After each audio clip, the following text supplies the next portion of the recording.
మీ వదిన వెళ్ళిపోతే నేనేదో చచ్చిపోయినట్టు ఆ ఏడుపు మొహం ఏంటండి? గుండ్రాయిలా బానే ఉన్నాను కదా.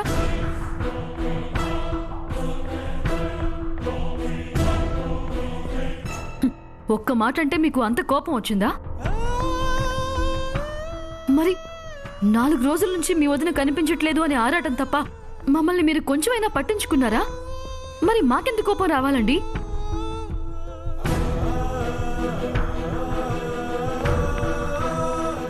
పైగా మేము ఇంట్లోనే ఏడి చచ్చాం కదా, ఆ ధ్యాసైనా మీకుందా? మీరసలు మనుషులేనా? కొంచెమైనా చీము నెత్తురు ఉన్నాయా?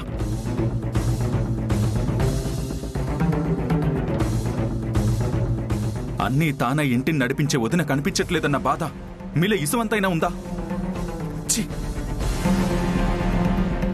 మమ్మల్ని అంటారేంటి బావగారు? ఇంట్లో ఆవిడ గారు ఒక్కతే మనిషా? మేం మనుషులం కావా? మాకంటూ ఏ విలువ లేదా? మీకంటూ బాధ్యతలుంటే విలువ ఉంటుంది. కనీసం సాటి మనిషి మీద అభిమానం చూపిస్తే మనుషులని గుర్తుంటుంది. అంటే ఏంటి శ్రవణ్ నీ ఉద్దేశం? మేము ఇంటి కోడళ్ళం కాదా? మరి అలాంటప్పుడు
సార్ పోస్ట్.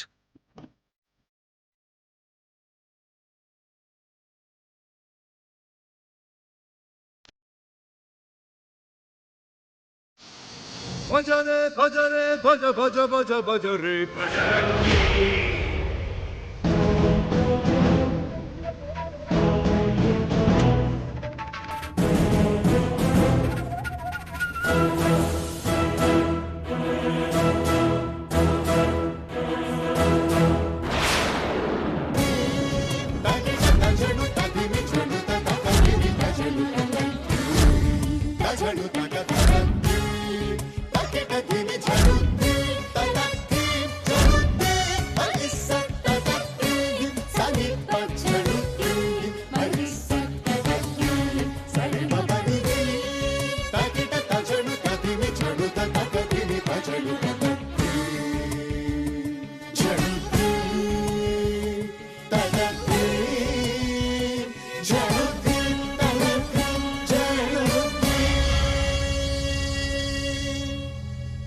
ఇది సీత ఉంగరం. అవునన్నయ్య, అది వదిందే. అనయ్య, ఇదేంటన్నయ్య పోస్ట్లో ఉంగరం వచ్చింది?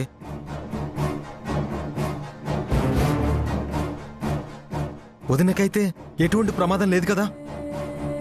ఉండ్రా, దీంట్లో ఏదో కవర్ ఉంది. నువ్వు త్వరగా చదవన్నయ్య, నాకు కంగారుగా ఉంది.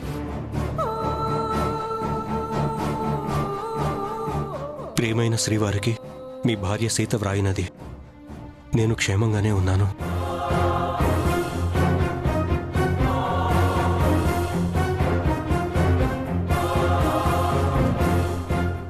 కానీ ఉన్న ప్లేస్ తెలియటం లేదు. మీరు కంగారు పడకండి, నేను తప్పకుండా వస్తాను.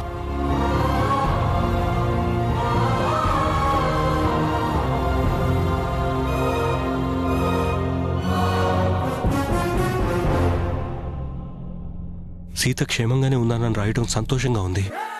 కానీ ఇలా పోస్ట్ పంపించింది అంటే ఎక్కడో బయటపడలేని పరిస్థితుల్లో ఇరుక్కుందన్నమాట. ముందైతే వదినకేం కాలేదు, ఎలాంటి హాని జరగలేదని తెలిసింది కదన్నయ్య. క్షేమంగా తిరిగొస్తుందనే ధైర్యం వచ్చింది.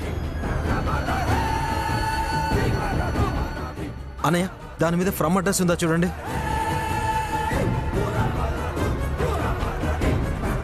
ఏం లేదురా.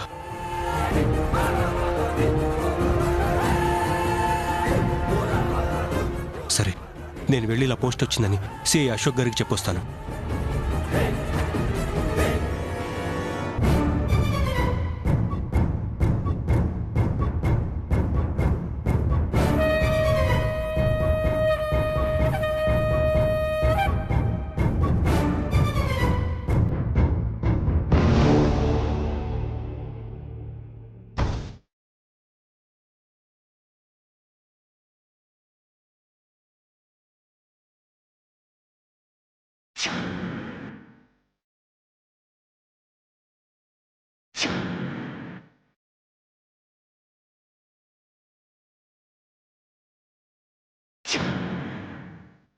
కానీ ఉన్న ప్లేస్ తెలియటం లేదు. మీరు కంగారు పడకండి, నేను తప్పకుండా వస్తాను.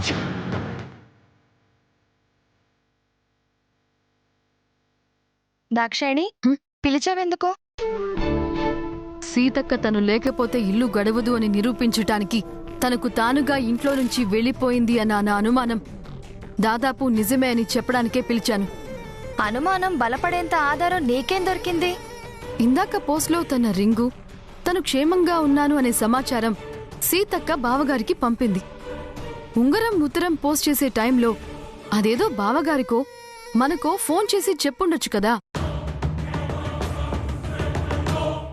తనెక్కడుందో చెప్తే పోలీసుల సహాయంతో వీళ్ళక్కడికి వెళ్లి అక్కని కాపాడి తీసుకొస్తారుగా. రింగ్ పోస్ట్లో పంపింది అంటే సీతక్క గేమ్ ఆడుతుంది అని నీకు అర్థం కావడం లేదా? నువ్వంటుంటే నాకు కూడా అదే అనిపిస్తుంది దాక్షాయణి. ఎవరైనా కిడ్నాప్ చేస్తే పోస్ట్ ఆఫీస్కి వచ్చి మరీ పోస్ట్ చేసేంత టైం ఎక్కడుంటుంది?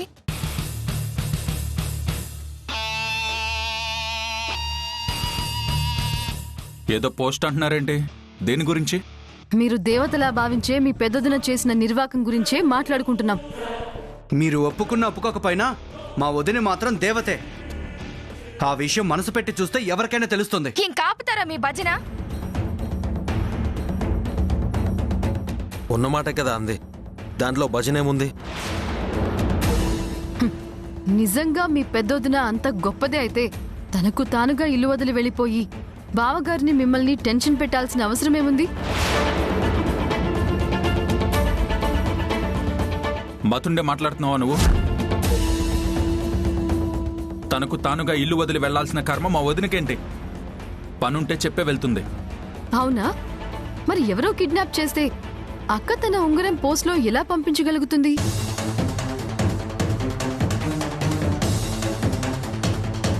సీతమ్మ సీతమ్మ అంటూ పోస్ట్ బాక్సే తన దగ్గరకు వెళ్లి ఆ కవర్ వేయించుకుని మన అడ్రస్ కి పోస్ట్ వచ్చిందా? వెటకారాలే వదిలే వదిన. కిడ్నాపర్ చెరలో ఉన్న వదినికి హనుమంతుడిలో ఎవరో సాయం చేసి ఉండొచ్చు కదా. అదేదో ఆ హనుమంతుడికే ఫోన్ నెంబర్ ఇచ్చి మనకి ఫోన్ చేయించి సిచ్యువేషన్ ని చెప్పించొచ్చు కదా. మీకు మీరుగా నెగటివ్గా ఊహించుకుని ఏదేదో మాట్లాడకండి. అయిందానికి కాందానికి పెద్దదిన గురించి నెగటివ్గా మాట్లాడడం మీకు బాగా అలవాటు అయిపోయింది. మీరెన్నైనా చెప్పండి శ్రావణ్, అక్కని ఎవరూ తీసుకెళ్లలేదు. తనే ప్లాన్ ప్రకారం వెళ్ళింది. మళ్ళీ అక్కడికే వస్తావేంటి దాక్షాయణి నువ్వు? వదినకి అంత అవసరం ఏముంది? మన మాటల వల్లే అక్క అయిష్టంగా ఉద్యోగం మానేసింది. ఆ చికాకుని మనసులో దాచుకుని అందరితో సంతోషంగా ఉన్నట్టు నటించింది.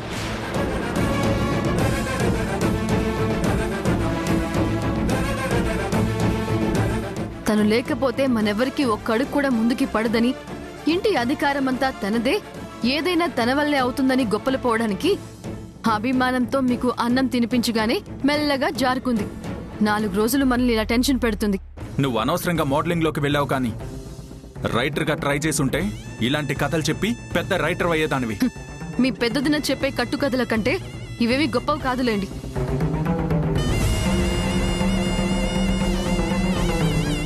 ఏదైనా వాస్తవాలు మాట్లాడితే కథల్లాగే వినిపిస్తాయి. ఎందుకంటే మీరు ఆవిడ గారి మాయలో కొట్టుమిట్టాడుతున్నారు కదా.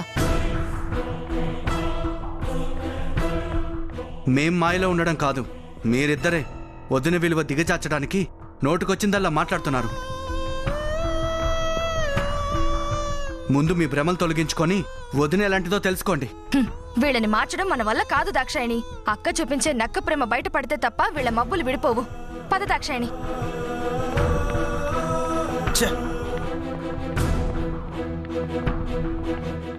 ఏంటన్నయ్య వెళ్ళు. ఒక కాకి చేస్తే 100 కాకులు చేరతాయి. అలాంటిది మన ఇంట్లో ఒక మనిషి కనిపించకపోతే ఆ చింత లేకపోగా నోటికొచ్చినట్టు మాట్లాడతారేంటి? మకిలి పట్టిన ఆ బుర్రలకి అంతకన్నా ఏం చేతనవుతుందిరా? అంతా మన కర్మ.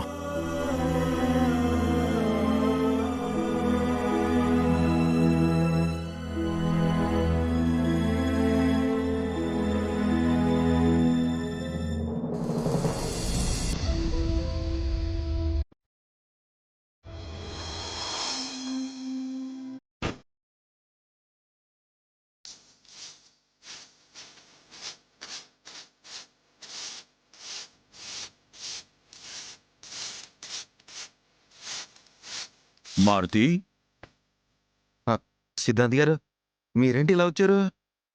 ఒకసారి రామరాజుని పిలు. అలాగేనండి.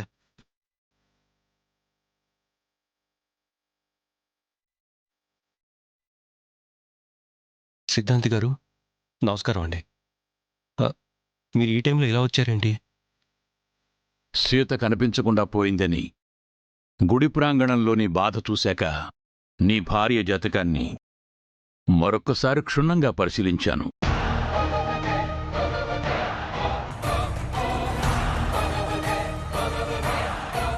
అందులోని సంక్లిష్ట పరిస్థితులు నా కంటి మీదకు కునుకు చేరనీయక ఆందోళనతో నీ ఇంటివైపుకు అడుగులు వేయించాయి. సీత జాతకంలో అంత ఆందోళన కలిగించే విషయం ఏముంది సిద్ధాంతి గారు? ఆ సీతమ్మ తల్లికి ఆపాదించిన నిందలు, పడిన కష్టాలు, అనుభవించిన అవమానాలు నీ భార్య సీత జాతకంలో కూడా గోచరిస్తున్నాయి.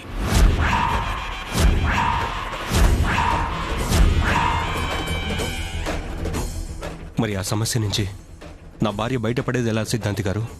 సీతమ్మ క్షేమంగా ఇంటికి తిరిగి రావడానికి సతీ సంరక్షణ యాగం చేయిద్దాం.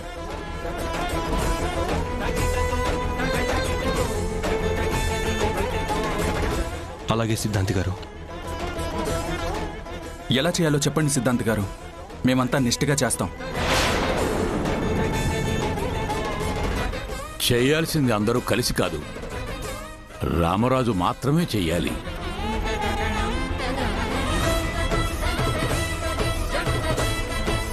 మూడు రోజులు పవిత్రంగా నిష్ఠగా యాగాన్ని జరిపించాలి.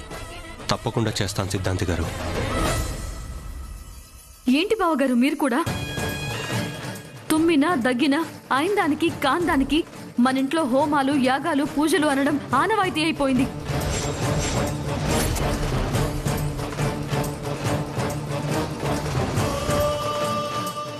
యాగం చేస్తే అక్క తిరిగి వస్తుందా? మంత్రాలకి చింతకాయలు రాలతాయా? కొంచెం ప్రాక్టికల్ గా ఆలోచించండి.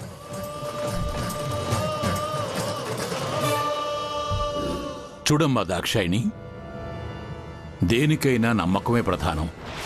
దేవుడున్నాడా లేదా అనే తర్కాన్ని పక్కన పెడదాం. అసలు మనకు కనిపించే పంచభూతాలు, సృష్టించబడిన మూలాధారాన్ని గొప్ప గొప్ప శాస్త్రవేత్తలు, పండితులు, జ్ఞానులు, వేదాంతులు ఎందుకు తెలుసుకోలేకపోయారు? అది భగవత్ సృష్టి కనుక. అజ్ఞానంలో, అవివేకంలో కొట్టుమిట్టాడే నీలాంటి వాళ్లకు ఇదంతా అర్థం కాదు. మంత్రాలకు చింతకాయలు రాలకపోవచ్చు, కానీ దైవానుగ్రహం వల్ల మీ ఇంట్లో ఉన్న చింత మాత్రం ఖచ్చితంగా తీరుతుంది. యాగం ఎప్పుడు చేయాలి? రేపే. ఆ ఏర్పాట్లన్నీ నేనే చూస్తాను. అందుకు మీరు సిద్ధంగా ఉండండి.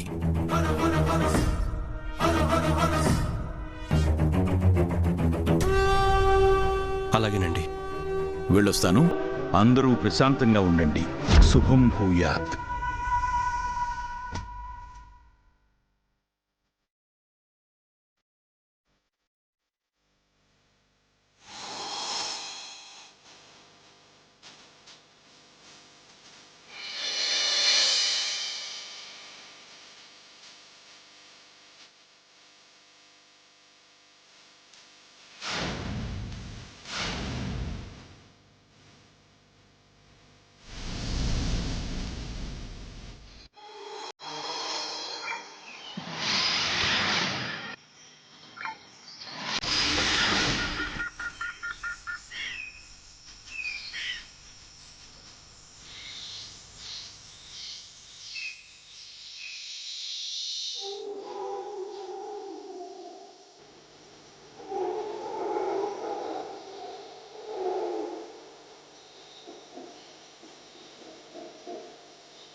అరే సీత పారిపోతాం లేరా, లేరా సీత పారిపోతాం.